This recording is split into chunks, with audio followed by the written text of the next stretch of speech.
They say nothing is more unsettling than realizing that someone you know is quietly slipping into your life, taking what's yours when you're not looking.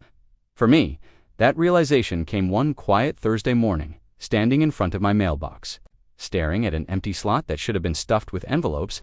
It was the first time I felt that twist in my gut, the sense that something wasn't right in my neighborhood. At first, I tried to brush it off. Maybe the mail was late, maybe the postman missed a day, but deep down, something gnawed at me. The HOA where I lived prided itself on order and security, but lately I'd noticed little cracks in that polished facade, packages arriving, late, important bills missing.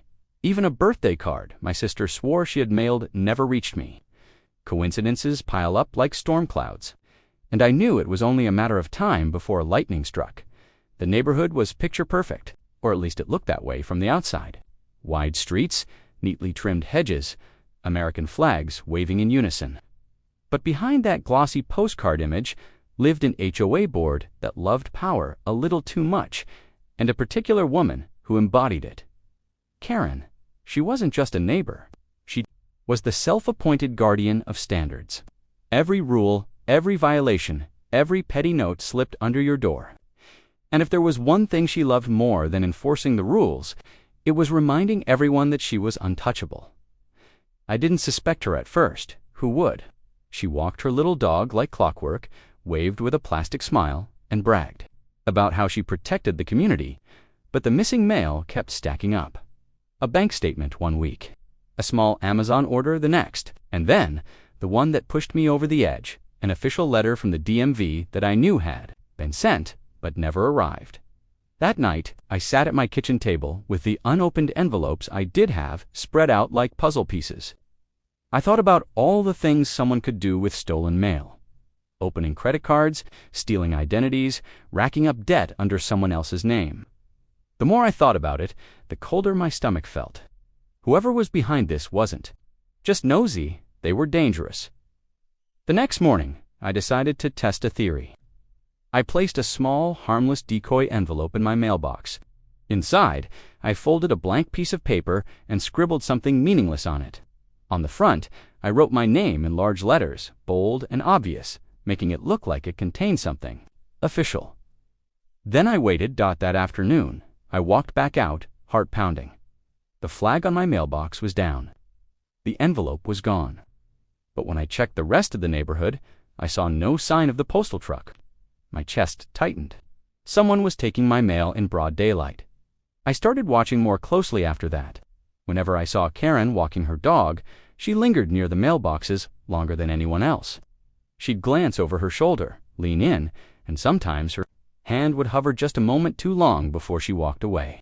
That was when the horrifying possibility settled in. Karen, the HOA enforcer, the same woman who fined people for having the wrong shade of paint on their mailbox, was stealing from them. It almost felt unthinkable.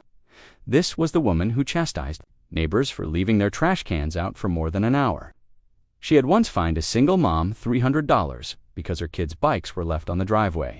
And yet, here she was, slipping her perfectly manicured hands into other people's mailboxes. Still, I needed more than suspicion. If I confronted her without proof, she'd twist it into an attack against her, maybe even weaponize the HOA against me. That's what Karen did best. Play the victim while wielding power in the shadows. But the game had changed now. She wasn't just enforcing rules, she was breaking federal law. And that meant I wasn't the only one who could hold her accountable. That night, as I sat at my desk staring at the glowing computer screen, I typed the words, "How to report stolen mail." Within seconds, I found myself on the official USPS website, and right there, staring back at me, was the name of the person I didn't know existed, but would soon change everything. Postal Inspector. Unlike the HOA, unlike Karen's little circle of power, postal inspectors were federal agents. They didn't care about HOA politics, they cared about one thing, the law. And if Karen was really behind this, the law was about to come crashing down on her doorstep. I leaned back in my chair, adrenaline humming through my veins. My missing mail wasn't just a personal annoyance anymore. It was the beginning of a sting operation that could bring Karen's empire of control crumbling down. Because here's the thing about people. Like her, they always think they're untouchable. But in the shadows, where the truth waits, there's always someone willing to prove them wrong. And I was about to make sure Karen learned that lesson the hard way. What I didn't know then was that by the end of the week, Karen wouldn't just be caught, she'd be facing something far bigger than HOA fines. And it would all start with a single phone call to the postal inspector. They say the first step to catching a thief is knowing exactly who you're dealing with. But when the thief wears pearls, sips lattes, and runs your HOA with an iron fist, the game isn't just about evidence, it's about survival. After I filed the complaint with the postal inspector, I stood at my kitchen window, watching Karen parade down the street with her tiny dog yapping at her heels. She had the same smug look she always wore, the kind of expression that said, "This neighborhood exists because I allow it to." Every step she took past the mailboxes made my pulse quicken. I knew in my bones that she'd taken my mail. The problem was knowing and proving were two very different things. I had already received a polite but firm email response from the inspector's office. "We've logged your report and will begin an investigation." The words were simple, but behind them was a promise. Someone with real authority was listening. Still, investigations take time, and time is exactly what Karen used to her advantage. That week, she doubled down on her antics.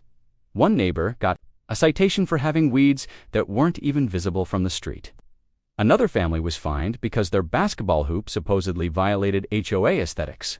Karen loved weaponizing the rulebook, and every petty fine was a reminder that she thought she was untouchable.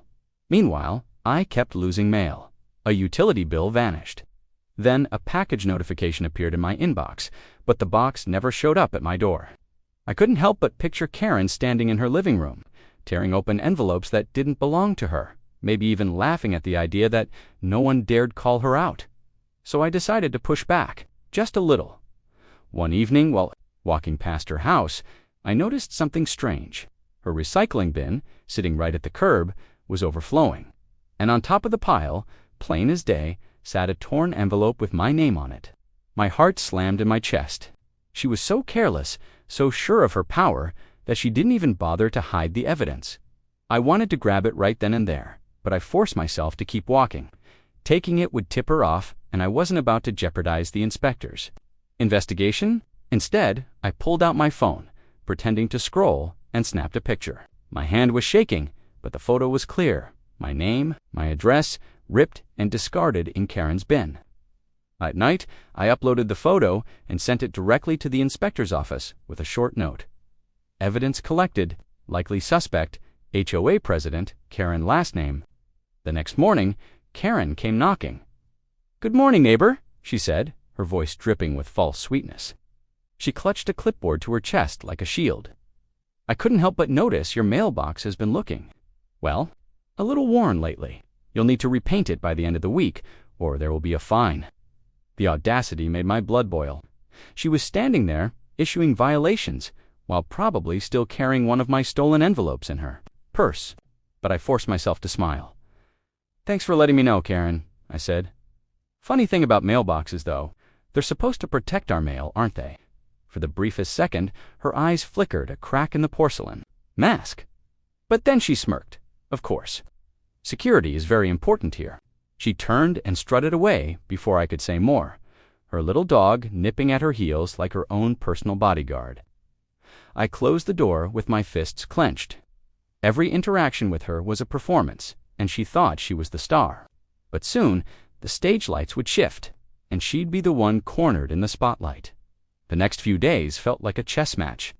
I set more decoy letters in my mailbox, watching them disappear one by one. Each time, I documented the date and time.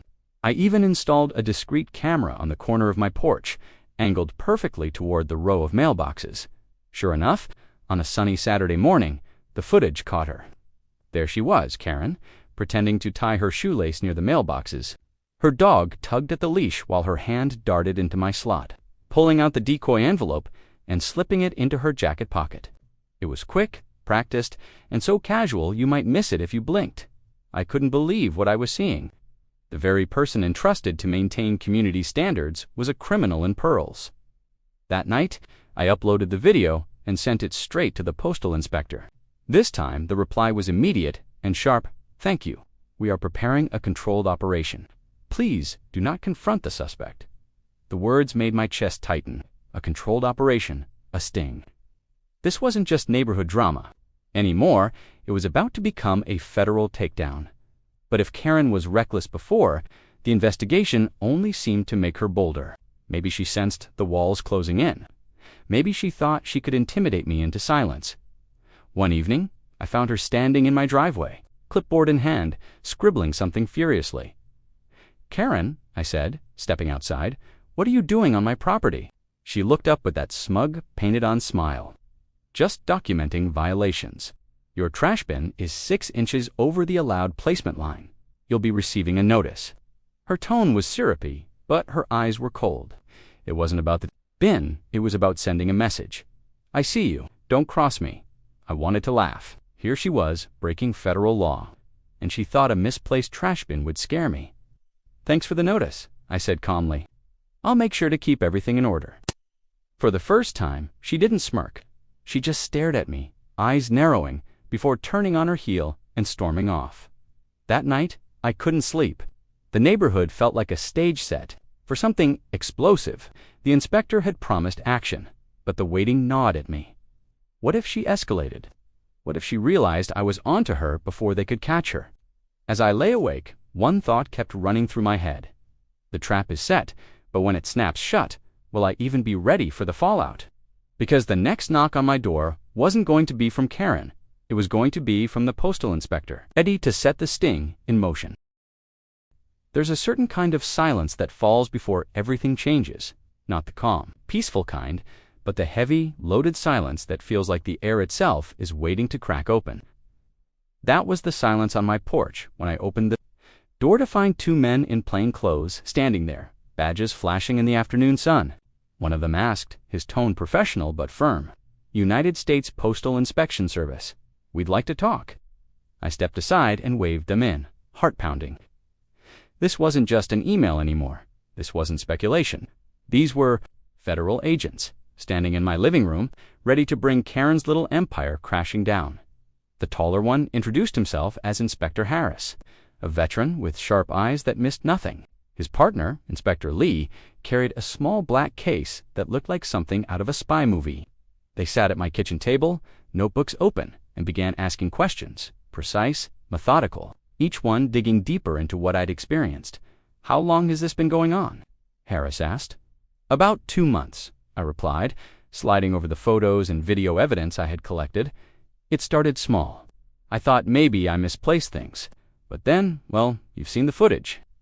Lee clicked his pen and jotted notes, occasionally glancing at the still frame of Karen's hand reaching into my mailbox. He nodded once, satisfied. "This is good," he said. "It's exactly what we need to initiate a controlled delivery." The phrase sent a shiver down my spine. Controlled delivery.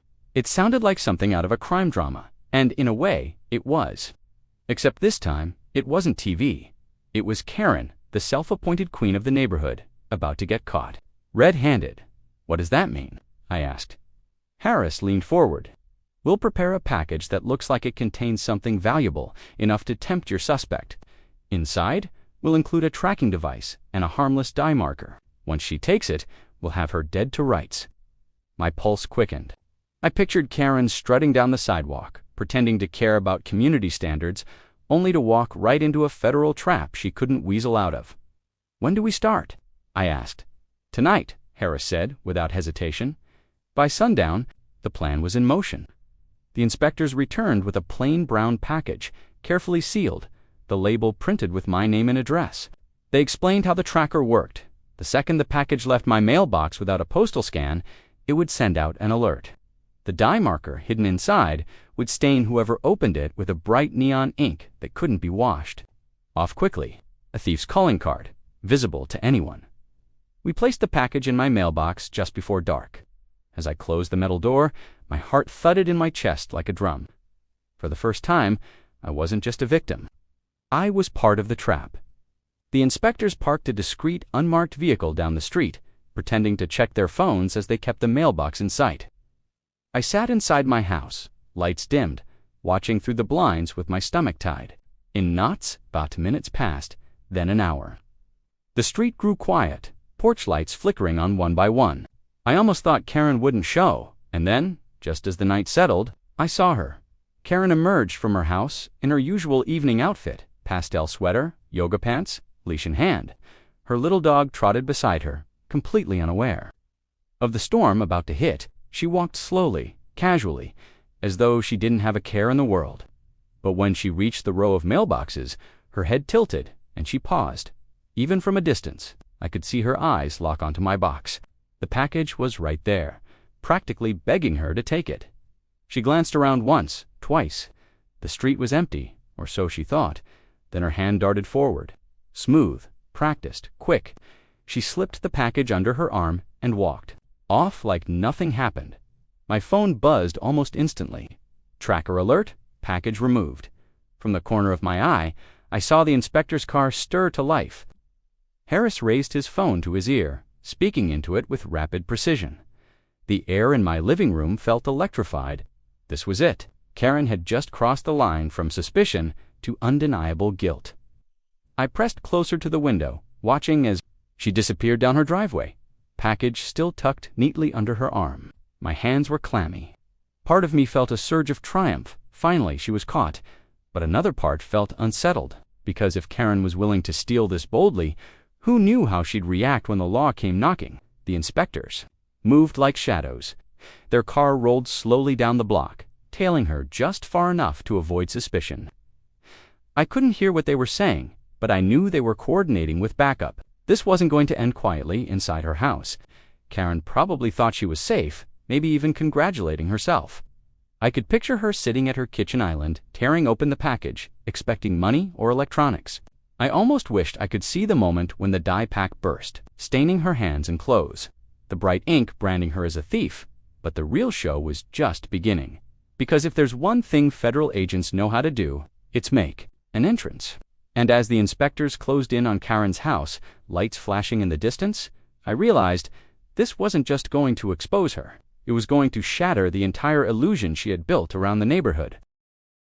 There's a unique kind of justice that comes when a bully is finally exposed, not in whispers, not in rumors, but in front of everyone they've ever tried to control. And that night, Karen's empire of fines, threats, and smug superiority was about to collapse under the weight of her own arrogance. The tracker pinged again on my phone. A second later, Harris's phone buzzed too, his lips curved into the faintest smile. She took the bait. From my window, I could see the glow of porch lights up and down the street. Neighbors were inside their homes, settling in for the night. Unaware that the biggest scandal our community had ever seen was about to unfold right under their noses, the inspectors didn't waste a second. Their unmarked car eased toward Karen's driveway, and within minutes, 2 more vehicles appeared from opposite ends of the street. Silent, coordinated, federal, it felt like watching a crime drama come alive. Except this time, the star villain wasn't a mob boss or a drug dealer. It was Karen, the woman who had once scolded a teenager for leaving his skateboard on the sidewalk. I inched closer to the blinds, hardly breathing. Through Karen's kitchen window, I caught a glimpse of movement. She was holding the brown package, fingers fumbling with the tape. And then it happened. A sudden flash of neon dye burst upward, splattering across her hands, her sweater, even her perfect blonde hair. She staggered back, shocked, and I swear I could almost hear her scream from across the street. She rushed to the sink, scrubbing frantically, but the ink clung stubbornly, staining her skin with glowing proof of her crime. That was the moment the inspectors moved in. Their car lights flared on, washing the driveway in red and blue. Neighbors' curtains shifted, doors creaked open. People stepped onto their porches, drawn by the sudden commotion. And then came the knock sharp, commanding U.S. Postal inspectors. Open the door. For once, Karen's house didn't. Looked like the palace of authority she wanted it to be. It looked small, weak. Her little dog barked furiously as the inspectors knocked again, this time harder. When the door finally creaked open, Karen appeared a frantic mess of neon stains and shaking hands. "What is going on?" she shrieked, her voice carrying down the entire block. "This is harassment. I'm the HOA president." Harris stepped forward, his badge glinting in the porch light. "Ma'am, you're under investigation for mail theft. You need to come." With us, her face crumpled, the mask slipping at last. She tried to argue, tried to throw her title around like a shield. "You don't understand. I was just checking for safety. I have every right to." But before she could finish, Lee stepped beside her and held up the brown package, still glowing faintly from the dye. "This package belongs to your neighbor. It was removed without authorization, and you opened it." The crowd of neighbors was growing now, whispers rippling like wildfire. People craned their necks, eyes wide, watching the queen of the HOA. Throne unravel before their eyes. Some were shocked, others, I noticed, were smiling. Karen's voice cracked as she tried one last desperate defense. "I was protecting the community. People leave suspicious packages. I was making sure we were safe." The inspectors didn't flinch. Harris read her rights with calm precision, his words cutting through the night air like a verdict. By the time the handcuffs clicked around her wrists, there was no mistaking it. Karen wasn't the enforcer anymore. She was the criminal. Her little dog barked wildly as she was led down the steps, sweater smeared with ink, neighbors whispering and snapping photos on their phones. The very audience she once lorded over was now watching her humiliation with a mix of disbelief and quiet satisfaction. I'll never forget the look on her face as she was guided into the unmarked car. It wasn't anger, not really. It was something colder, the realization that her power was gone, and nothing she said could bring it back. The cars pulled away, leaving the street buzzing with chatter. Neighbors turned to each other, some laughing nervously, others shaking their heads. For the first time in years, people weren't afraid to speak openly about Karen. She'd fine me for planting roses in the wrong spot. One woman muttered, "She tried to tell me my shutters weren't regulation," another man said, almost grinning. It was like the entire block had been freed from a spell all at once. Inside my house, I sat at the kitchen table, the adrenaline finally fading. Should have felt triumphant, but what I felt most was relief. Relief that I wasn't crazy, that my missing mail wasn't just paranoia. Relief that the system for once had worked. But in the back of my mind, one thought lingered. People, like Karen, don't go down quietly. They scheme, they twist, they claw for whatever scraps of control they can. And something told me this wasn't quite the end of her story, because even as she was driven away in handcuffs, she turned her head, eyes locking on my house. And in that glare, I saw a promise, not of victory, but of revenge. Karen was gone, yes, but in a neighborhood like ours, reputations echo louder than sirens. And I was about to learn that exposing her wasn't the end. It was only the beginning of the fallout. There's a strange quiet that comes after chaos, the kind that makes you wonder if it really happened, or if your mind just invented the whole thing. The morning after Karen's arrest, our neighborhood looked exactly the same as it always had: manicured lawns, trimmed hedges, kids riding bikes down the Col d'Isaac. But beneath that postcard-perfect image, everything had changed. Word spread faster than wildfire. By sunrise, everyone knew Karen, the iron-fisted president of the HOA, the woman who fined people for leaving trash cans out for too long, had been arrested by federal agents for stealing mail. The whispers carried from porch to porch, neighbor to neighbor, until it felt like the entire block was buzzing with the same phrase, "Did you hear about Karen?" And for once, it wasn't Karen spreading the gossip. It was about her Dot. At first, some neighbors were skeptical. "There must be some mistake," one older couple muttered as they watered their flowers. "Karen wouldn't do something like that." But then the details trickled out. People had seen the dye-stained sweater. Others had recorded shaky phone videos of the inspectors escorting her in handcuffs. By noon, clips were circulating on neighborhood group chats, each one eroding the last shred of her credibility. For me, the strangest part was walking to my mailbox that morning. For weeks, I had approached it with dread, wondering what would be missing. But now, as I opened the little metal door, there it was, a neat stack of letters, untouched, safe. Bills, junk mail, even a coupon booklet. Ordinary, boring, exactly as it should be. And for the first time in months, I felt something I hadn't felt in a long time: trust. The postal inspectors followed up later that week. Harris called me. "Personally, thanks to your evidence," he said, "we're moving forward with charges.